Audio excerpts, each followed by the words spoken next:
दर्शकहरू, issue of the डेको आजको यो श्रृङ्खलामा सडक यात्रा अन्त्यहीन अत्यास झैं बन्न थालेको छ पछिल्लो समयमा आएर। पछिल्लो 2 महिनादेखिको निरन्तर चाहिँ बनेको सडक दुर्घटनाले 100 भन्दा बढी नेपाली सहित केही विदेशी पर्यटकको पनि ज्यान गइसकेको अवस्था छ। पहाडी बनौट, सडक सवारी साधनको अवस्था, चालकहरूको लापरवाही, प्रहरीहरूको निगरानीको कमी, सरकारवाला निकायको कमजोरी र यात्रुहरूको जबरजस्ती विशेष गरी सडक दुर्घटनाको प्रमुख कारक मानिएको छ। यो रेकर्डहरूलाई हेर्ने हो भने र सडक दुर्घटनालाई नियन्त्रण र न्यूनीकरण गर्न सक्ने अवस्था हुँदाहुँदै पनि यो झन बढ्दै गएको अवस्थामा छ र सरकारवाला निकायहरू आरोप प्रत्यारोपमा नै व्यस्त देखिएका छन्। विशेष गरी पछिल्लो समयमा सुर्खेत, मकवानपुर, कैलाली लगायतका देशका विभिन्न भागहरूमा भएका पछिल्लो घटनाहरूले सडकको सुरक्षाको बहसलाई चर्काउँदै लगेको छ। आज हामी यिनै विषयमा केन्द्रित हुँदैछौँ। स्टुडियोमा हामीले निम्ति आएका छौँ नेपाल यातायात मजदुर सङ्घका अध्यक्ष अजय कुमार राई र यस्तै उपभोक्ता अधिकार कर्मी पुष्पराम पौडेल र सँगै ट्राफिक प्रहरीका प्रवक्ता बसन्त पन्त स्टुडियोमा हुनुहुन्छ। यहाँहरू तिनैलाई धेरै धेरै स्वागत छ। बसन्त सरबाट, यो पछिल्लो समयमा दुर्घटनाहरू जुन रूपमा दोहोरिरहेका छन्, रेकर्ड हेर्ने हो भने थुप्रैले ज्यान गुमाइसकेको अवस्था छ। द्वन्द्वकालीन समयमा पनि यस्तो किसिमको घटनाक्रमहरू, मान्छे मर्ने अवस्था हेर्ने हो भने त्यही रफ्तारमा बढिरहेको अवस्था छ। मुख्य जिम्मेवार पक्ष चाहिँ केलाई ठान्नुहुन्छ? वास्तवमै दुर्घटना हुने विभिन्न कारणले दुर्घटनाहरू हुन्छ। अहिले सरस्वती हेर्ने हो भने मानवीय कारण, यान्त्रिक कारण, सडकको अवस्था र मौसमको अवस्थाले दुर्घटना हुने गर्छ।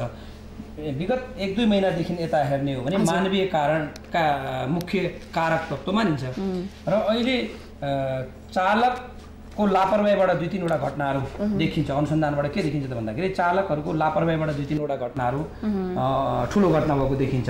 भने केही चाहिँ सरकारवाला निकायले पनि यसको जिम्मेवारी लिनुपर्छ जस्तो हामीलाई लाग्छ। जस्तो तपाईँले हेर्नुहुन्छ भने अधिकांश सवारी दुर्घटनामा सिट क्षमताभन्दा बढी यात्रुहरू राखिएको अवस्था छ। यसलाई नियन्त्रण गर्ने कसले? प्रहरी प्रशासन भएको स्थानमा बसभित्र राखेर लगिन्छ। तर जब चाहिँ प्रहरी प्रशासन वा अन्य निकाय हुँदैन, ट्राफिक प्रहरी हुँदैन, त्यसको चाहिँ छतमा पनि मान्छे जाने। यसलाई नियन्त्रण गर्नका निमित्त पहिलो कुरो कति यात्रुहरू त्यो ठाउँबाट जान्छन् त त्यसको स्टडी हुनु पर्यो र यातायात व्यवसायीले के गर्नु पर्यो भने त्यहाँको मागलाई फुलफिल गर्ने गरेर यात्रुहरूको चापलाई हेरेर बसको व्यवस्थापन गर्नु पर्यो। उहाँहरूले पनि केही जिम्मेवारी लिनुपर्ने देख्छु मैले। अर्को कुरो, चालकहरूले अब 2टा चालकको व्यवस्था लामो दूरीमा राख्ने भन्ने कानुनी प्रश्न व्यवस्था छ, त्यसमा पनि एउटा चालकले मात्रै चलाइरहेको अवस्था छ। र अर्को कुरो, चालकको लापरवाहीले हेर्नुहुन्छ भने एउटा डोटीबाट कैलाली आइरहेको बस असावधानीपूर्वक पार्क गरेको कारणले एउटा बसलाई न्युट्रलमा राखेर त्यत्रो प्यासेन्जर राखेको उसमा चाहिँ असावधानीपूर्वक राखेका कारणले दुर्घटना भएको छ। र केही दुर्घटनाहरू हेर्नुहुन्छ भने मापसी गरेर पनि सवारी चलाएको अवस्था पनि भेटियो। भने यसमा चाहिँ अहिले मानवीय त्रुटि सबभन्दा ठुलो कारण भन्दै आएको छ। मानवीय त्रुटि जसलाई रोक्न चाहिँ सकिने अवस्था थियो, तर यो लापरवाही बढ्दै जाँदाखेरि मानिसहरूले अकालमै ज्यान गुमाउनु पर्ने स्थिति छ। एकदमै। अब अहिलेको बेलामा हामीले सरस्वती भन्नु पर्दा अनुगमनको पाठलाई पनि बढाउनु पर्ने अवस्था देखिन्छ र अब एउटै पक्ष होइन, सबै पक्ष जिम्मेवारीका साथ अगाडि बढ्नुपर्छ र चालक जसले पब्लिकको ज्यानलाई हत्केलामा राखेर हिँडाइरहेको छ त्यो बढी जिम्मेवार हुनुपर्छ भन्ने ट्राफिक प्रहरीको मान्यता हो। अझै सबभन्दा दोषी हामीले यसो सरस्वती हेर्ने हो भने यातायात व्यवसायीहरूकै हिसाबमा नम्बर 1 मा राख्न सक्छौँ होइन? अहिलेको जुन लापरवाहीको हिसाबहरू छ नि, किन कारण हामी खोतल्दै जाने हो भने नम्बर 1 मा त त्यही नै हुन्छ होला। अब यो तपाईँले यातायात व्यवसायी भन्नुभयो, म यातायात व्यवसायी प्रतिनिधि होइन होइन। मेरो विचार चाहिँ के हो भने तपाईँलाई यो समस्या सबैको साझा समस्या हो होइन? त्यहाँ मजदुरको पनि होला समस्या, व्यवसायको पनि होला, प्रहरी प्रशासनको पनि होला, उपभोक्ताहरू सबैको होला। त्यस कारण यो जुन समस्या डे टु डे बढिरहेछ, विकराल रूपले बढिरहेछ, यसलाई चाहिँ यो समस्या नै भएको छ। यसलाई न्यूनीकरण घटाउने सबैले साझा सहकार्य गरेर अगाडि बढ्यो भने घट्न सक्छ। त्यसकारण यो धेरै पाटोहरू केलाउनु पर्छ। यातायात व्यवसायको मात्रै, यातायात मजदुरको मात्रै मेजर प्रब्लम हो भन्ने पक्षमा चाहिँ म छैन। सबै पाटो केलाउनु पर्छ। हेर्दाखेरि अहिले के भन्छ तपाईँलाई, सरकारी एजेन्सीबाट चाहिँ यातायात मजदुरको चाहिँ चालकको चाहिँ 71 बाट 87% को ग्राफ बढिसक्यो भन्नुहुन्छ होइन? हामीले भन्दा बल्ल बल्ल छानबिन समितिहरू बन्न थाल्यो। छानबिन समिति बन्न थाल्दाखेरि फेरि हामी झस्केका छौँ। त्यो छानबिन समितिमा व्यवसायी रहन्छ, सरकारी एजेन्सीका मान्छे रहन्छन्। चालकको प्रयुक्त गर्ने ट्रेनको मान्छे त राख्नु भएको छैन उहाँहरूले होइन? दोषी देखिएको छ छानबिन हो भने त कारबाही हुनुपर्छ, त्यो एउटा पाटो भयो। तर सबैले के गरिदिन्छ, चालकले दोष हो भनेर सबैले त्यहाँ रिपोर्ट पेश गरिदिने होइन। ट्रेडिङको प्रतिनिधि भयो भने अरू विषयमा बहस हुनु पर्यो नि। तर पछिल्लो समय केही हदसम्म बहस हुनु प्रारम्भ भएको छ, जस्तो सडकको पनि समस्या छ, यान्त्रिक समस्या छ, अनुगमनको समस्या, अरू पाटोहरू केलाउन चाहिँ थालिएको छ। त्यसकारण यो सकारात्मक लाग्छ। त्यसकारण यो समस्यालाई चाहिँ समाधान गर्नलाई सबैले हामी आफैले यो हाम्रो आफ्नो समस्या हो भनेर अगाडि नबढिकन यो समस्या चाहिँ घट्छ भन्ने मलाई चाहिँ लाग्दैन। पुष्परामजी, उपभोक्ता अधिकारको तर्फबाट बोल्दै गर्दाखेरि हामीले सबभन्दा फर्स्टमा दोषको नै कसको नै भन्ने कुराहरू सेम नै प्रश्नहरू नै, तपाईँको धारणा चाहिँ के छ? पहिलो कुरो भनेको त हामीहरूको जुन किसिमको सिस्टम भयो, यातायात व्यवसायको सिस्टम नै गलत भयो। कहाँदेखि म सुरु गर्छु भन्दाखेरि हामीले यातायात व्यवस्थालाई व्यवस्थित र मर्यादित बनाउनै सकेनौँ पहिलो। दोस्रो कुरो, राज्यले एउटा दिएको आधारहरू छ, त्यो आधारहरूमा न यातायात व्यवसाय रहन सक्यो, न नियमनकारी निकाय रहन सक्यो। त्यो दोस्रो पाटो रह्यो। त्यसपछि गएर तेस्रो पाटो भनेको यी फ्याक्टरहरू हुन्, जस्तै जुन फ्याक्टरहरू हामी भन्छौँ कानुनी समस्याहरू, उपभोक्ताका अथवा यात्रीका समस्याहरू, व्यवसायिका समस्याहरू, यातायातका समस्याहरू, यी सबै अर्का फ्याक्टरहरू हुन्। तथापि अहिलेको अवस्थामा हेर्ने हो भने, अहिलेको डाटालाई हेर्ने हो भने आम रूपमा हेर्दाखेरि सबभन्दा बढी भनेको चालकको लापरवाही अथवा मानवीय त्रुटि महत्त्वपूर्ण देखिन्छ। यो डाटालाई यो त्यो रूपमा हामीले इग्नोर गर्न अथवा यसलाई छोड्न चाहिँ सक्दैनौँ, किनभने त्यो घटनाक्रममा मानवीय कमजोरी नै बढी देखिएको अवस्था हो। त्यसै कारणले भन्नैपर्छ आम उपभोक्ताले यो अवस्था देखिरहेका पनि छन्, त्यो आधारमा भन्नुपर्छ कि यो चालकको लापरवाही हो भनेर पहिलो रूपमा आउँछ। दोस्रो कुरो हेर्ने हो भने अर्को हामीले कहाँबाट चाहिँ सुरु गर्छौँ भन्दाखेरि नियमनकारी निकायले कति नियमन गर्छ। सवारी तथा यातायात व्यवस्था ऐन एउटा बन्यो 49 सालमा। त्यसको ऐन बन्दै गर्दाखेरि त्यसले ल्याउन सक्ने त्यसका अहिलेसम्मका अवस्थामा सुधार गर्नुपर्ने पक्षहरू अर्को पाटो होला। तथापि नियमनकारी निकाय पनि कति सेक्टरसम्म कुन यातायात व्यवस्था विभागले गर्ने कि यातायात व्यवस्थापन समितिले गर्ने कि अथवा यातायात व्यवस्था कार्यालयले गर्ने कि ट्राफिकले गर्ने कि प्रहरीले गर्ने, यो कुरालाई अहिले पनि हामीले कम्प्लिटली हेर्न सकेका छैनौँ। दोस्रो, तेस्रो भनेको हाम्रा सडकका, राज्यका र चालकका अरू त छँदैछन्। त्यसै कारण पनि सबभन्दा मेन भनेको यी सबै फ्याक्टरलाई हेर्ने हो भने आम उपभोक्ता पीडित हुनुमा संयन्त्र, राज्य संयन्त्र अनि व्यवस्थापन संयन्त्र, नियमन संयन्त्र, तिनीको कमी कमजोरी छ भन्न सकिन्छ। वसन्तजी, यस्तो दुर्घटना प्राकृतिक कुरा भए पनि यहाँले प्रसङ्ग उठायो नियमनकारी निकायहरूको एक किसिमको नियमन सही रूपले हुने हो भने केही कमी गर्न सकियो भनेर प्रधानमन्त्री सुशील कोइरालाले पनि दोष त प्रहरीमाथि नै खन्याउनु भयो। जसरी पनि यो दुर्घटनालाई रोक्नु पर्यो, न्यूनीकरण गर्नु पर्यो भन्ने सम्बन्धमा, होइन? यो आरोप प्रत्यारोप जुन हिसाबले चलिरहेको छ नि, एक हिसाबले सही पनि होला, त्यो कहीँ न कहीँ गएर त्यसको सम्बोधन हुन्छ र कम हुन्छ भन्ने अपेक्षा लिनु चाहिँ, होइन? वास्तवमा के हो भने दोष एक अर्कालाई दिनुभन्दा पनि छानबिन समितिहरू जे जति गठन भइरहेका छन् अहिले, तिनीहरूको निष्पक्ष छानबिन गरेर दोषीलाई कारबाहीको दायरामा ल्याउनै पर्छ। वास्तवमै हाम्रो यातायात व्यवस्था ऐन 2049 जुन बनेको छ त्यसले त्यो पूर्ण भइरहेको अवस्था छैन। अहिलेको परिप्रेक्ष्यमा पूर्ण भएको अवस्था छैन। अहिले नै हेर्ने हो भने करिब 17 लाखभन्दा बढी सवारी साधनहरू नेपालमा भित्रिसकेका छन्, दर्ता भइसकेका छन्। त्यतिखेरको बेला र अहिलेको आकाश जमिन फरक छ र नियमलाई पनि संशोधन समय सापेक्ष गरिरहनु पर्ने अवस्था छ। एकले अर्कालाई दोष लाउनु भन्दा पनि दुर्घटना के कारणले भयो त, यसमा सबै पक्षले, हाम्रो राईजीले भने जस्तै सबै पक्षले आफ्नो तर्फबाट अब सोच्ने बेला आइसकेको छ र दोषी जो भयो भने त्यसलाई कारबाही गर्नुपर्छ। हो, यहाँहरूले भनेको जस्तो हामीले अनुगमन सबै ठाउँमा पुर्याउन नसकेको अवस्था हो। अहिले त के छ भने डोजर र ठेकेदारले बनाएको बाटोमा पनि बिना रुट पर्मिट सवारी साधनहरू चलिरहेछ। त्यसलाई कसले रोक्दिने? सबै जनतालाई सवारी साधनको आवश्यकता छ, उहाँहरूलाई यातायात पुर्याउनु परेको छ, यातायात व्यवसायीलाई सवारी साधन पुर्याउनु परेको छ। त्यो कुरो प्रशासनसँग कुनै पनि स्वीकृति बिना चलिरहेछन्। अहिले धेरै हेर्ने हो भने प्रत्येक जिल्लाको गाविसमा अहिले बाटो बनेका छन् जुन मापदण्ड विपरीत बनेका छन् र न त्यहाँ रुट पर्मिसन लिएर चलाइएको छ। आजै मात्रै हामीले महानगरी ट्राफिक प्रहरी महाशाखामा दोलखा गइरहेको एउटा सवारी साधन होल्ड गरेका छौँ। हामीले 12 जना बस्नु भएको छ, रुट पर्मिट नभएको 60 किलोमिटरमा त्यो बस गुड्न खोजिरहेको थियो, जसको 13वटा त नट बोल्टहरू नै थिएन चक्कामा। भने यस्तो अवस्था किन भइरहेको छ त? यसमा सम्पूर्ण पक्ष जिम्मेवार हुनुपर्छ। एउटा दोस्रो कुरो मैले अघि नै भने कुनै ठाउँमा हामीले सवारी साधन पुर्याउँदैछौँ भने त्यो ठाउँको डिमान्ड कति हो, कतिजना प्यासेन्जर त्यहाँबाट आउँछन्, त्यो अनुसारको सवारी साधन दिन सक्छौँ कि सक्दैनौँ, त्यसतिर पनि सबैले ध्यान दिनुपर्ने अवस्था छ। र अब हामी के पनि भनिरहेका छौँ भने हरेक रुटमा एउटा अनुगमन गर्ने निकाय तोकिनुपर्छ, केन्द्र, क्षेत्र र जिल्ला स्तरसम्म, र त्यसले प्रत्येक रुटमा गएर छड्के चेक जाँच गर्ने, जसले दोषी जो पाइन्छ त्यसलाई तत्काल कारबाहीको दायरामा त्यसलाई ल्याउने, र यसरी पनि एउटा कमी हुन्छ। अर्को कुरा, अहिले चालकलाई रिफ्रेस सेन्टरहरू सरकारले सुरु गरिसकेका छ, यसले पनि अब दुर्घटना न्यूनीकरणमा सहयोग पुर्याउँछ। एउटा चालक 4 घण्टा चलाउँछ र त्यसलाई आधा घण्टा रिफ्रेसमेन्ट दिइन्छ, ट्राफिक एवेरनेस प्रोग्राम पनि हामी दिन सक्छौँ। त्यसले गर्दाखेरि त्यो पेसेन्जरले पनि चालकले ट्राफिक नियमको पालना नगरेर अवस्था छ भने सचेत गराउन सक्छ। होइन, यो चिज त गर्न सकिन्छ भन्ने भयो, खै त अहिलेसम्म सुरु भयो नि। अब एउटा कुरो नि, मान्छे अब सुरु हामी कहाँ गऱ्यौँ नि, हामीले जब ठुलो दुर्घटनाहरू हुन थाले, यो अनुसन्धानबाट के लाउन थाल्यो कि चालक थकानबाट दुर्घटना भइरहेको छ, एउटै चालकले लामो समयसम्म चलायो, त्यो कारणले दुर्घटना भएको छ। अब यो आइसकेपछि अहिले के भयो, अब यसका मेजर्सहरू, सेक्युरिटी मेजर्सहरू अप्नाइन थाल्यो र हरेक ठाउँमा रेफ्रेस सेन्टरहरू तयार गर्न थालिसक्यो, 3-4वटा बनि पनि सक्यो भने अर्को पार्ट के गर्नु पर्यो भने पुराना चालकहरूलाई ट्राफिक एवेरनेस दिनु पर्यो, जिल्ला जिल्लामा व्यापक रूपमा दिनु पर्यो। उहाँहरूले लाइसेन्स लिँदाखेरि केही कुराहरू सिक्नुभयो र अहिले धेरै कुरा चेन्ज भइसक्यो। सामान्य लेखपढ गर्ने मान्छे हाम्रो चाहिँ चालक छन्, ठुला सवारी साधनहरू चलाइरहेको छ। यङ केटाले 23 वर्षको केटाले सवारी साधन चलाउने अवस्था छ र यसलाई परिमार्जित गर्नु पर्यो भने ट्राफिक प्रहरीले अहिले हामीले होमवर्क गरिरहेछौँ।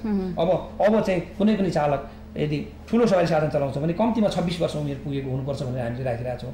एउटा के भयो भने कच्चा उमेरको केटाले चलाउँदाखेरि पनि उसमा चाहिँ त्यो जुन संवेदनशीलता हुने त्यो भएको छैन। अहिले तपाईँहरूले दुर्घटनाको डाटा केलाउने हो भने जो मान्छे अर्फन बच्चाहरूले ठुलो भएर चलाएको छ वा जो अहिले सानो टेम्पो माइक्रोमा हेल्परको काम गरिरहेको छ त्यो बच्चा चालक बनेपछि त्यसबाट बढी दुर्घटनाहरू भएको तथ्याङ्कले देखाउँछ। भने यी कुराहरू केलाएर अब एउटा ट्रेनिङ इन्स्टिट्युट स्थापना गर्नुपर्छ भनेर हामी लागिरहेको छौँ। सरकारी स्तरबाटै प्रत्येक क्षेत्रमा अञ्चलमा एउटा ट्राफिक इन्स्टिट्युटहरू, ट्रेनिङ इन्स्टिट्युटहरू खोल्नुपर्छ र त्यो ट्रेनिङ इन्स्टिट्युटबाट सर्टिफिकेट लिएको चालकले मात्रै सवारी साधन चलाउन पाउने एउटा प्रावधान राख्नुपर्छ, जसले गर्दाखेरि त्यो मान्छे एटलिस्ट ट्रेनिङ लिएको ट्रेन छ भनेर उसको सर्टिफिकेटले देखाउँछ। अब यस्ता मेजर्सहरू अप्नायो भने सवारी दुर्घटना न्यूनीकरण हुँदै जान्छ। अझै एउटा एक किसिमको अहिले सबभन्दा बढी गुनासो भनेको त यातायात मजदुरसँगै गएर जोडिने हो नि, होइन? यो कुरालाई त नकार्न सक्नुहुन्न होला नि? होइन, गुनासो र एउटा पाटो, होइन गुनासो त्यहाँभित्रका चुनौती र त्यहाँभित्रका समस्या चाहिँ के रहेछन् र गुनासो यस्तो बढ्न थाल्यो? म भन्दैछु नि तपाईँलाई, अघि उपभोक्ता कर्मी मित्रले भन्नुभयो, हेर्दाखेरि त चालक नै सबभन्दा बढी दोषी भन्नुभयो नि, सतै रूपमा देखिन्छ भन्नुभयो। तर चालक दोषी देखिँदै गर्दाखेरि चालकले पाएको पारिश्रमिकको बस हुने कि नहुने तपाईँले होइन, त्यो त मान्छे मर्नुभन्दा अगाडि नै हुनुपर्ने अवस्था हुन्थ्यो होला नि। पन्त सर के हुन्छ, सरकारी इम्प्लोइज हुनुहुन्छ, उहाँको सबै जब सेक्युरिटी छ, लाइफ सेक्युरिटी छ, भोलि 30 वर्ष रिटायरमेन्ट भएपछि सरकारबाट के पाउने भन्ने उहाँलाई ग्यारेन्टी छ। तर चालकको के छ त ग्यारेन्टी? यातायात मजदुरको के छ ग्यारेन्टी? अहिले हेर्दा पनि हामी दोस्रो दर्जाको हिसाबले भन्छौँ। होइन, त्यो ग्यारेन्टी के छ भन्दै गर्दाखेरि कुनै पनि व्यक्तिको ज्यानै लिन पाउने अवस्था, त्यो अधिकार त रहन्न होला नि? त्यो भनेको होइन मैले, त्यतातिर अर्कोतिर मोड्नु मैले भन्न खोजेको त्यो होइन। मैले भन्न खोजेको बस के प्रारम्भ हुनु पर्यो भने यातायात चालकहरूको पनि मजदुरहरूको पनि गाडी चलाउँदाखेरि उसको पारिश्रमिक कति हुन्छ एउटा कुरो। र हामीले के भनेको छौँ, सोसियल सेक्युरिटीको स्किम चाहिँ लागू गरिदिउँ न सरकारले बाबा, सोसियल सेक्युरिटीको स्किम। म 20 वर्ष 25 वर्ष गाडी चलाएपछि म निर्विघ्नताका साथ मेरो लाइफ चल्छ भन्ने एउटा स्किम पनि चलाइदियो भन्ने पनि कुरो हो। र अर्को कुरा तपाईँलाई यो प्रहरीले, नेपाल प्रहरीले यो रिप्लेसमेन्ट सेन्टर सञ्चालन गरेको छ, त्यो एकदम उहाँहरूलाई स्वागतयोग्य, धन्यवाद पनि दिन चाहन्छु म। मेरो अर्गनाइजेसनले सन् 1998 देखि अब त्यो कुरो कहाँ जोडिन्छ भने आइएलओ कन्भेन्सन नम्बर 153 मा जोडिन्छ। हामीले 1998बाट सडक दुर्घटना न्यूनीकरणको लागि वार्षिक रूपमा क्याम्पेन चलाउँदै आएको र आइएलओ 153 लाई लागू गराइदियो भने गभर्मेन्टलाई भने 98 देखि 15-16 वर्ष हो, बल्ल आएर त्यसको एउटा कम्पोनेन्ट भयो नेपाल प्रहरीले प्रारम्भ गरेको छ। तर त्यो धन्यवादको बात छ। तर त्यो गर्दै गर्दाखेरि पनि के गर्नु पर्थ्यो भने सेन्ट्रल लेभलमा गएका सरकारवाला संस्थाहरूलाई साथ लिएर क्षेत्रमा जुन प्रारम्भ गर्नुपर्छ त्यो गर्दाखेरि अझै बेटर हुन्थ्यो कि भन्ने मलाई। त्यसकारण सहकार्य जरुरी छ कि यसमा, सबैको सहकार्य जरुरी छ एउटा कुरो। र अर्को कुरो, यो ड्राइभिङ लाइसेन्सलाई त हामीले तपाईँलाई रिलाइसेन्सिङ गर्नुपर्छ भनेको छौँ, प्राइभेट प्रोफेसनल नन प्रोफेसनल भनेका छौँ। र ट्रेनिङहरूको एक्चुअली लाइसेन्स दिएपछि त्यो मान्छेले जीवनभर उसले गाडी चलाउनु पाउने भयो कि बिचको अवधि 5 वर्ष जस्ता उसको परीक्षणहरू टेस्टहरू कुनै प्रविधि यहाँ छैन नेपालमा।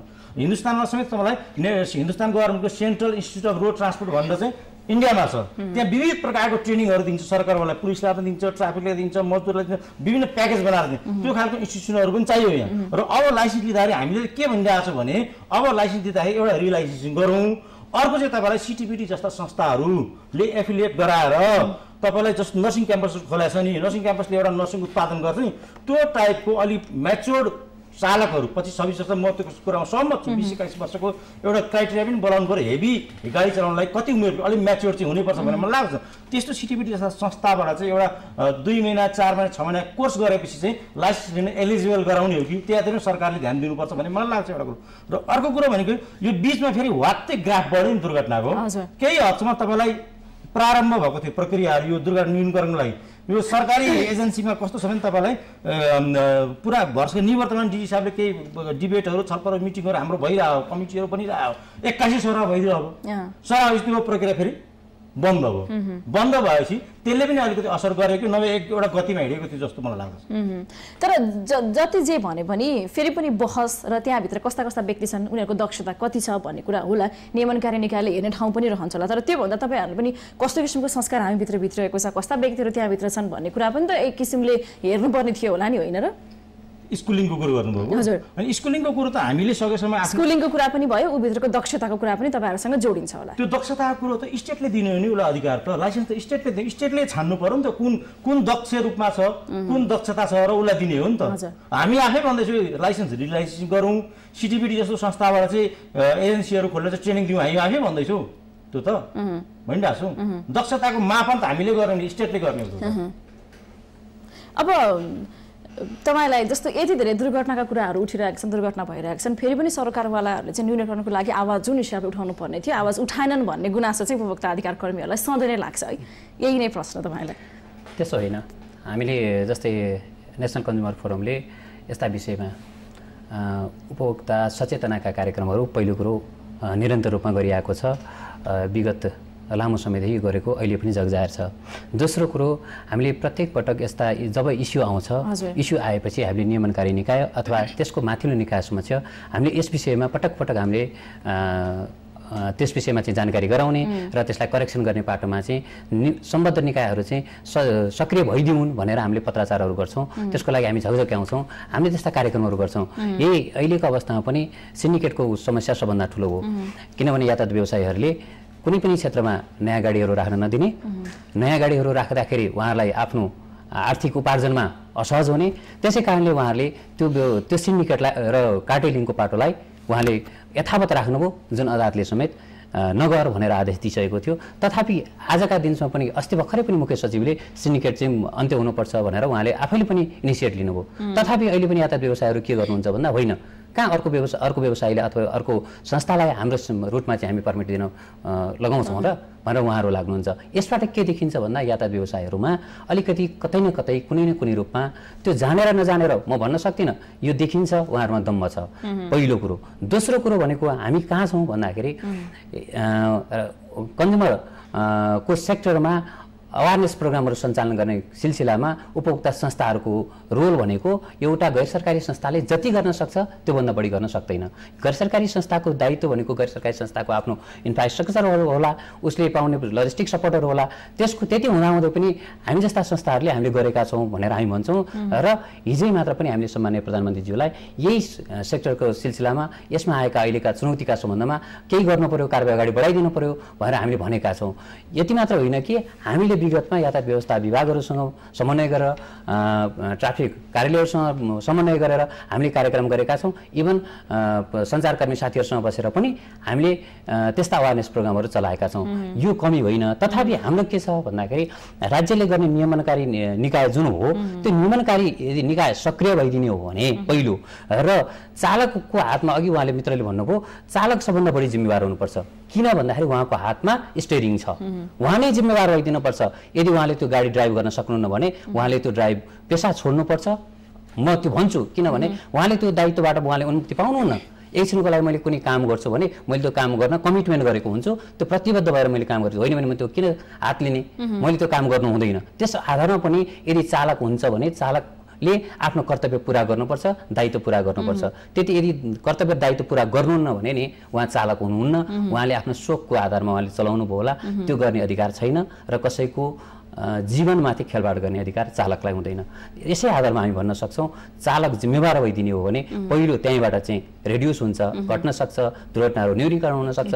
दोस्रो कुरो भनेको नियमनकारी निकायहरू हुन सक्छ, त्यस्ता कुराहरूमा उपभोक्ता अधिकार कर्मीहरू, उपभोक्ता संस्थाहरू जहिले पनि सहभागी हुन सक्छन्, सहकार्य गर्न तयार छन् र अहिले पनि गरिरहेका छन्। अझैजी यसमा त केही पनि गुनासो त रहेन होला नि हैन? यो सँगसँगै सीट क्षमता, चालकहरूको योग्यता कुरा उहाँले उठाइहाल्नु भयो, साधनहरूको अवस्थामा अलिकति बढी ध्यान दिनु पर्यो भन्ने नै हो मुख्य कुरा चाहिँ। होइन, त्यो त भन्नुभयो कि उहाँले भन्दै गरेको कुरोमा तपाईँलाई उपभोक्ता कर्मीले अब मात्रै, मैले अघि भने सबैको साहससँग सबैले आफ्नो रोल निर्वाह गर्नु पर्यो। उहाँले भनेपछि उपभोक्ता कर्मीले पनि अब प्राइम मिनिस्टरलाई ज्ञापन पत्र दिएर प्रेस मिट गरेर हुँदैन, क्याम्पेन चलाउनु पर्यो नि जिल्ला जिल्लामा। अब तपाईँको उपभोक्तालाई, यात्रुलाई क्याम्पेन गर्नु पर्यो क्या, फिल्डमा जानु पर्यो अब, होइन? त्यो फिल्डमा जानलाई हामी त तयार छौँ। हामीले विभागले काशीराज दाल डिजी साहब हुँदाखेरि उहाँले मिटिङ गरेर क्याम्पेन गरेर भेला मिटिङ गर्ने क्षेत्रमा जाने भने एउटा सल्लाह चाहिँ भएको थियो, निर्णय पनि भएको थियो। तथापि उहाँको हठात सरुवा भइसकेपछि त्यो रोकेको अवस्था हो। तर हामी 2-4 दिनभित्रै हामी 2-3वटा ट्रेड युनियनहरू मिलेर देशभरि क्याम्पेनमा चाहिँ हामी जाँदैछौँ। यसलाई कसरी गर्ने क्याम्पेन, आफ्नो पाटोको वर्कर्सहरूलाई कसरी क्याम्पेन गर्ने जाँदैछु भनेपछि पछाडि उपभोक्ता कर्मी मित्रहरू पनि जानु पर्यो जिल्ला जिल्ला क्याम्पेन गर्नु पर्यो यात्रुहरूलाई। जस्तो म भन्छु बढी ओभरलोडमा छतमा चढ्यो मान्छे दुर्घटना भन्छौँ नि त, होइन? उपभोक्ता कर्मीले के गर्नु पर्यो भने यदि तपाईँलाई झापामा सुरुङ्गामा 3 वर्ष अगाडि तपाईँलाई जन्तीको मान्छे माथि बसेका थिए, उता पिच रोडसम्म उसले चढायो, भित्र दक्षिण ग्राभेलमा जाँदाखेरि चाहिँ म अब जान्न तिमीहरू माथिबाट तल झर भन्दाखेरि त्यहाँ ड्राइभर कुटिएर मारेको छ। त्यो सन्दर्भमा उपभोक्ता कर्मीले बोल्ने कि नबोल्ने, त्यो हेर्ने कि नहेर्ने, होइन? त्यस्तो बेलामा 2-3 जना स्टाफ हुन्छ गाडीको, उनीहरूको सेक्युरिटी कसले हेर्ने? त्यो कुराहरू पनि हेर्नु, त्यो कुरो क्याम्पेन पनि उपभोक्ता कर्मीले गर्नु पर्यो नि। अब त सबैले आफ्नो पार्टीको क्याम्पेन गर्नु पर्यो। हामी आफ्नो क्याम्पेन गरेर हामी तयार छौँ, आफ्नो वर्कर्सलाई हामी भन्न तयार छौँ। अब फेरि पनि प्रश्न चालकहरूको योग्यतासँग गएर जोडिरहँदाखेरि लाइसेन्स चाहिँ कसरी उनीहरूको हातमा पुग्छ? अहिले यातायात व्यवस्था ऐनमै के छ भने सामान्य लेखपढ गर्न सक्ने चालकले सवारी चालक अनुमति पत्र लिन सक्छ। उसको शैक्षिक योग्यता कुनै निर्धारण भएको छैन। त्यसोसले जतिखेर चाहिँ अवैज्ञानिक किसिमको यो लाइसेन्स प्रणाली थियो त्यतिखेर लिएका चालकहरूलाई अब ट्रेन गर्नुपर्ने आवश्यकता भइसक्यो। पहिलेभन्दा धेरै सुधार, 2 वर्ष यता निकै सुधार भएको छ। वैज्ञानिक प्रणाली पनि हामीले सुरु गरिसकेका छौँ र अब त हामी के पनि अगाडि ल्याइरहेछौँ भने कम्तीमा पनि एसएलसी पास भएका व्यक्तिले मात्रै पब्लिक भेहिकल्सहरू चलाओस् न। त्यसपछि उसले थाहा पाउँछ यो ट्राफिक साइन सिग्नलहरू के हो, मेरो स्पिडको लिमिट के हो, मैले के गर्नुहुन्छ के गर्नु हुँदैन भन्ने उसले। अब जस्तो उहाँले भने जस्तो, अजयजीले भने जस्तो यदि कुनै चालकलाई यात्रुले बाध्य पार्यो भने तत्काल उसले नजिकको प्रहरी युनिटमा उसले जानकारी गराउनुपर्छ र उसले यात्रुले जे भन्यो त्यो यदि गर्ने हो भने त परिणाम त देखिहाल्यो नि, सबै ठाउँमा देखियो। दुर्घटना भएका हरेक सवारी साधनमा क्षमताभन्दा बढी यात्रुहरू चढेको भेटियो नि। कुनै पनि मेकानिकली बनेका सवारी साधनहरूको वेट फिक्स गरिएको हुन्छ, चाहे जहाजहरूमा होस् चाहे ग्राउन्ड भेहिकलहरूमा होस्, सबैमा फिक्स गरिएको हुन्छ। त्योभन्दा बढी राख्ने बित्तिकै न त उसको स्टियरिङले काम गर्छ, न उसको ब्रेकिङ डिस्टेन्स नै फरक परेर जान्छ। र सुर्खेतकै घटना हेर्ने हो भने उसले टाइममा मोड्न सकेन। किन मोड्न सकेन भन्दाखेरि त्यसको वजनले थिचिसक्यो, उसको स्टियरिङ मोडिने ठाउँमा मोडिएन, ब्रेक लाग्ने ठाउँमा लाग्दैन भने अब यी कुराहरू टोटल्ली रोक्नुपर्छ। यदि यात्रुहरूले प्रेसर दिन्छ भने उसले तत्काल सुरक्षा निकायको सहयोग लिनुपर्छ र त्यो कुरा चाहिँ अर्को सवारी साधनको व्यवस्था गरेर उहाँहरूलाई पठाउनुपर्छ र बलजस्ती चलाउने अवस्था होइन। त्यसमा चाहिँ उहाँले जिम्मेवारी लिनैपर्छ। यो त हामीले प्र्याक्टिकल रूपमा जान सक्यौँ भने मात्र त लागु हुने भने होइन, यो कुरामा त होइन, प्र्याक्टिकली होइन, कानुनी रूपमा पनि हामी जान्छौँ। अहिले सुरु भइसकेको छ।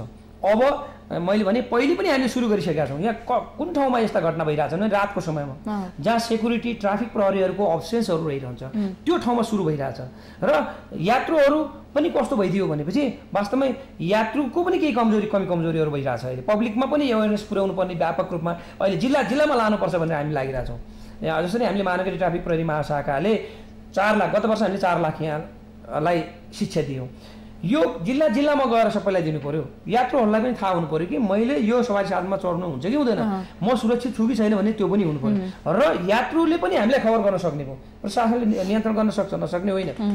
तर के हो भने चलाउने व्यक्ति जुन चालक छ त्यसले झन् बढी जिम्मेवारी लिनु पर्यो। भाव उसले त उसको हातमा त स्टियरिङ छ नि, उसलाई थाहा हुनु पर्यो कि यत्रो प्यासेन्जर गएपछि मैले चलाउन सक्छु कि सक्दैन भन्ने कुरा उहाँहरूलाई पनि थाहा हुनु पर्यो। र यसलाई सबै पक्षबाट रोक्नुपर्छ। मैले भनिसकेँ निष्पक्ष छानबिन गरेर दोषी भेटिएकोलाई कारबाहीको दायरामा ल्याउनुपर्छ। अर्को कुरा म यहाँ राखौँ, अहिलेसम्म के छ भन्दाखेरि एउटा चालकले 4 चोटि 5 चोटि ठुला गम्भीर प्रकृतिका अपराध गरिसकेपछि, दुर्घटना गरिसकेपछि पनि उसको हातमा अहिले सवारी साधन छ, त्यसको पटक्कै कायम पनि भएको छैन। हामीले त्यो राख्न पनि सकेका छैनौँ र इभन हामीले मात्रै होइन यातायात व्यवसायले पनि राख्न सकेका छैन। उहाँहरूको सवारी साधन कसले चलाएको छ अहिले, त्यो सवारी चालकले अर्कोलाई दिइसकेका हुन्छ। हामीले यतिसम्म पाएका छौँ कि तेस्रो व्यक्तिले चलायो, काठमाडौँबाट एउटाले लान्छ, बिच बाटोबाट उसले अर्कोलाई दिन्छ, त्यसपछि अर्कोले पाइसक्यो, तेस्रोको हातमा पुगिसकेका हुन्छ। त्यो त अध्यावधिक प्रहरी निकायमा उहाँहरूले दिनु पर्यो नि रिकर्ड, कसलाई दिएको त चालक, त्यो चालक कतिको ट्रेन्ड हो भने। अब दुईटा चालकको नाममा सहचालकले चलाइदिनु, उसले 2 वर्ष भएको हुन्छ उसको लाइसेन्स, भर्खर सिकेका हुन्छ त्यही गाडीमा, अनि उसले त्यत्रो पेसेन्जरलाई बोकेर उसले दुईटा चालकको ढोङ दिइरहेको हुन्छ भने अब यसलाई टोटल्ली नियन्त्रण गर्नुपर्छ र चालकलाई पनि केही जिम्मेवार बनाउनुपर्छ। मैले भन्नु खोजेँ एउटा चालकबाट दुर्घटना हुन्छ, बिमाबाट रकम पाउँछ, अरू सुविधा यातायात व्यवसायीहरूबाट पाइएको हुन्छ, त चालकलाई के छ त लाइबिलिटी के त, उसले 20-25 दिन बसिसकेपछि उसको जिम्मेवारी मुक्त हुन्छ होइन, केही पर्सेन्टेज, सबैलाई होइन। फेरि अहिले हेर्नुहुन्छ भने गत वर्षभन्दा सङ्ख्यात्मक रूपमा दुर्घटना धेरै कम भएको छ, तर यसो भनिरहँदा अलिकति अस्वाभाविक हुन जान्छ। किन ठुला दुर्घटना भयो, क्याजुअलिटी त बढी भयो नि त, 2 महिनामै 100 भन्दा बढी मृत्यु भइसक्यो। त्यसले अब के गर्नु पर्यो, चालकलाई, गम्भीर प्रकृतिका दुर्घटना गर्ने चालकलाई पनि केही जिम्मेवारीको व्यवहार, आर्थिक रूपमा पनि व्यवहार थप्नु पर्ने हुन्छ। केही कति हुन्छ, भोलि सबैले बसेर राज्यले एउटा निर्णय त गर्ने नै छ, त केही जिम्मेवार चाहिँ बढी बनाउनु पर्छ। अब हिजोको यातायात व्यवस्था ऐन 2049लाई मात्रै टेकेर हुन सक्दैन, अब उहाँलाई पनि बढी जिम्मेवारी चाहिँ दिनुपर्छ। फेरि यो भन्दै गर्दाखेरि यातायात मजदुरकै तर्फबाट विरोधका आवाजहरू आउने हुन् कि भोलिका दिनमा सुनिने हो कि यो ऐन कानुनको संशोधनको सवालमा? हजुर, पन्त सरले भनेको कुरामा अघि मैले के भन्नु, उहाँले के भन्नु भने अब ड्राइभिङ लाइसेन्स एसएलसीको हदसम्म राख्नुपर्छ क्वालिफिकेसन भन्नुभयो नि, हामी चाहिँ त्यो पक्षमा छैनौँ। किन त्यो पक्षमा छैनौँ, एसएलसी क्राइटेरियामा राख्ने हो भने हाम्रो जस्तो मुलुकमा त्यो पोसिबिलिटी छैन। तर हामी के भन्दैछौँ भने 8 क्लास पास गरौँ, 9 क्लास पास क्राइटेरिया राखौँ, उनीहरूलाई भोकेसनल ट्रेनिङ दिनु पऱ्यो कि, एकाडेमिक सर्टिफिकेट चाहिने होइन चालकलाई, एकाडेमिक अहिलेको अवस्थामा पोसिबल छैन। भोकेसनल ट्रेनिङ दिनुभयो, 2 महिना 3 महिनाको ट्रेनिङ दिइसकेपछि, मैले अघि भने सिटिपिटी जस्तो एजेन्सीबाट दिइसकेपछि उसलाई एलिजिबल बनाउने भन्ने कुरो हो कि। र अर्को कारण भनेको तपाईँलाई अहिले जुन यो 10-12 वर्ष मुलुक द्वन्द्वमा गयो, द्वन्द्वमा गइसकेपछि यो तपाईँलाई आर्थिक स्थिति हाम्रो मुलुकको खस्कियो, राम्रो एक्सपर्ट र म्याच्योर्ड चालकहरू तपाईँलाई सबै गल्फ कन्ट्री गएको छ। समस्या त्यो पनि छ क्या एउटा, त्यो पनि अध्ययन गर्नु पऱ्यो कि स्टेटले। त्यसकारण अहिले तपाईँलाई 2-3 महिना 4 महिना प्रोडक्सन हुन्छ, लाइसेन्स वितरण हुन्छ क्या जिल्ला जिल्लामा, कति ठाउँमा भएको छ नि त्यो के अरे त्यो लाइसेन्स दिने त्यो ट्रेनिङ नभएर होइन, मापन गर्ने जग्गाहरू नभएर भनिसकेपछि त्यसले पनि अलिकति राम्रो चालकहरू आउन सक्ने परिस्थितिलाई बाँधेर राखेको हो कि जस्तो पनि मलाई लाग्दछ। समस्याहरू जति नै धेरै छन् होइन, कति धेरै समस्याहरू छन्, अब त्यहाँभित्रका चुनौती होलान्, त्यहाँभित्र अप्ठ्यारा परिस्थिति, त्यहाँभित्र गुनासाहरू होलान् होइन, कमी कमजोरीहरू होलान्, तर पनि मारमा भनेको लास्टमा पर्ने, अन्त्यमा गएर मारमा पर्ने भनेको उपभोक्ता नै भयो होइन, जसले पैसा तिरेर यात्रा गरिरहेको छ, सँगसँगै आफ्नो जीवन कहाँनिर गएर समाप्त हुने हो, त्यो बेटुङ्गे स्थितिले हिँड्नुपर्ने अवस्था छ। वास्तवमा तपाईँले भनेको वास्तवमा त्यही हो। हामीहरूको अघि मैले अलिकति जोडेँ, अहिलेसम्मको हाम्रो व्यवसाय, यातायात व्यवसायलाई सम्मानित व्यवसाय हामीले बनाउन सकेनौँ। दोस्रो कुरो भनेको यात्रुमैत्री व्यवहार, उपभोक्ता मैत्री व्यवहार न व्यवसायबाट हुन सक्यो, न यातायात व्यवसायीहरूबाट हुन सक्यो, कहीँबाट हुन सकेन। यसैको मारमा चाहिँ आम उपभोक्ता परेको हो। आज किन यो क्वेसन उठिरहेको छ भन्दाखेरि उहाँले 8 कक्षा पास गरेको व्यक्तिलाई दिनुपर्छ भन्नुभएको छ। हामी कहाँसम्म हेर्न गइरहेछौँ भन्दाखेरि ऊ पनि त कमसेकम शैक्षिक दायरामा त आउनुपर्छ, कमसेकम उसको गुणस्तरीयता पनि हेर्नुपर्छ, जसले उसले यात्रुमैत्री व्यवहार गर्न सकोस्। हामी के सोचिरहेछौँ भन्दाखेरि भित्र हामीले अहिलेसम्मको सवारी पब्लिक भेहिकल हेर्ने हो भने, सार्वजनिक सवारीमा हेर्ने हो भने गरिएको आम यात्रुमाथि गरिएको व्यवहार उपभोक्ता मैत्री छैन, यात्रुमैत्री छैन। त्यो गर्नकै लागि पनि शैक्षिक योग्यताको चाहिँ एउटा मापदण्ड हुनुपर्छ। दोस्रो कुरो भनेको सवारी यातायात व्यवस्था ऐन 49 सालमा आएको अवस्थामा, जस्तै बसन्त सरले त भन्नुभयो, आज हामी कति वर्ष भयौँ 49 सालमा आएको ऐन, हामी अझै पनि कार्यान्वयन गर्न सकिरहेका छैनौँ। कार्यान्वयन अझै गर्नुपर्छ र यसलाई रिमोडिफाई गर्नुपर्छ भनिरहेका छौँ। भनेपछि त हामी यातायात व्यवस्था विभागले गर्ने काम कति गरिरहेका छौँ, आम चालकले गर्ने काम व्यवहार कति उपयुक्त व्यवहार कति गरिरहेका छौँ, अनि व्यवस्थापन समिति छ जसले चाहिँ नीति निर्देशनहरू गर्न सक्छ, अवेरनेस प्रोग्रामहरू सञ्चालन गर्छ, त्यो कति गरिरहेको छ र नियमनकारी निकायले कति गरिरहेको छ। अनि त्यसपछि उपभोक्ता सबै शिक्षित हुन सक्दैनन्। उपभोक्ता अशिक्षित हुँदै गर्दामा उपभोक्ता चाहिँ एकदमै उपभोक्ताको लागि चाहिँ केही पनि गर्न सकिँदैन। त्यसै कारण उपभोक्ता मात्र सचेत हुनुपर्छ होइन कि जवाफदेही र जिम्मेवारिता त ती नियमनकारी निकाय र जसको हातमा स्टियरिङ हुन्छ त्यसको महत्त्वपूर्ण रोल होला नि। कि उहाँको दायित्व चाहिँ कम हुन्छ र उपभोक्ताले त के जान्दछ भन्दाखेरि म यो गाडीमा चढ्नुपर्छ, म छिटो पुग्नुपर्छ, तर चढेपछि मैले पैसा तिर्नुपर्छ। कतिपय अवस्थामा त पैसा नतिरेको भनेर दुर्व्यवहार गरेको त्यो घटना चाहे त्यो भक्तपुरको घटनामा हामीले सुनेका छौँ, गाडीबाट खसालिएको घटनासम्म हामीले देखेका छौँ। चालकबाट अथवा सहचालकबाट गरेका यस्ता दुर्व्यवहारहरूलाई आम उपभोक्ताको तर्फबाट हेर्ने हो भने सहज त भन्न सकिँदैन नि। त्यसै कारणले बढी जवाफदेही को हुनुपर्छ भन्दै गर्दाखेरि मैले यो भन्नै पर्छ, उपभोक्ता जवाफदेही हुनसक्छ, जिम्मेवारी पनि हुनसक्छ, कर्तव्यबोध हुनसक्छ, तथापि नियमनकारी निकाय र चालक अथवा व्यवस्थापन पक्ष हुनुपर्छ। अर्को एउटा यसमा महत्त्वपूर्ण जोड्नुपर्ने कुरो चाहिँ के छ भन्दाखेरि हामीले के बनायौँ सवारी तथा यातायात व्यवस्था ऐन 2049 भन्दाखेरि त्यसमा कसैको दुर्घटना भयो भने चालकलाई हामी कम जिम्मेवारी र जवाफदेही बनायौँ। किन त्यो देखिन्छ भन्दाखेरि दुर्घटना भयो भने कसले पैसा पे गरिदिने भन्दाखेरि त्यो व्यवस्थापन समितिले अथवा सवारी धनीले अथवा चालकले भनेर हामीले व्यवस्था गऱ्यौँ। यो सबभन्दा त्रुटि हो त्यो कानुनको। त्यसै कारणले पनि अहिलेको अवस्थामा दुर्घटना बढ्नेको अर्को महत्त्वपूर्ण कारण बन्न गएको छ। यदि चालकलाई बढी जवाफदेही बनाइदिन सकेको थियो भने हामी तैँले तिर्नुपर्छ। भोलिको अवस्थामा कुनै व्यक्तिको चाहिँ तेरो लापरवाहीबाट कसैको दुर्घटनामा ज्यान गयो, तैँले तिर्नुपर्छ त्यसको सम्पूर्ण रकम, तैँले उसको उपचार खर्च तैँले गरिदिनुपर्छ भनेर हामीले जवाफदेही बनाउन सकेको थियौँ भने त्यो अवस्थामा चालक बढी जवाफदेही हुन्थ्यो र दुर्घटना न्यूनीकरण हुन सक्थ्यो भन्ने चाहिँ उपभोक्ताको तर्फबाट हेर्न सकिन्छ। यति मात्र होइन, अर्को एउटा पनि जोड्न सकिन्छ। व्यवस्थापन समिति अर्थात् यातायात व्यवस्थापन कार्यालय, यातायात व्यवस्था कार्यालयहरूले गर्ने नियमित प्रशिक्षणका कार्यक्रमहरू हामी कहाँसम्म गरिरहेका छौँ त? अथवा हिजोका दिनमा एउटा जिम्मेवारी जस्तै ट्राफिकलाई दिएको जिम्मेवारी ट्राफिकले कति हेर्ने भनेर हामीले क्राइटेरिया तोक्न सकेनौँ।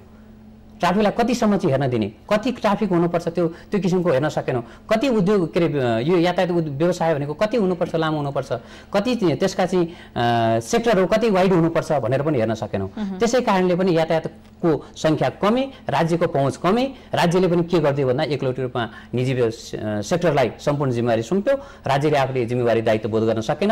अहिले हामी एउटा मात्र उदाहरण हेरौँ त, काठमाडौँमा साझा 2-4 चल्दै गर्दाखेरि कसरी साझामा प्रति मान्छेको चाहिँ आसक्ति बढेको छ। यसबाट पनि हामी हेर्न सक्छौँ कि सरकार जिम्मेवार भइदियो भने त्यसप्रतिको त्यो जस्तै संस्था अथवा व्यवसायिक संस्थाहरू चाहिँ जिम्मेवार भइदियो भने आम उपभोक्ताले कहिले पनि दुर्घटनामा पीडित हुनु पर्दैन। अन्ततिर छौँ, अब निष्कर्षतिर नै जाउँ बसन्त सर।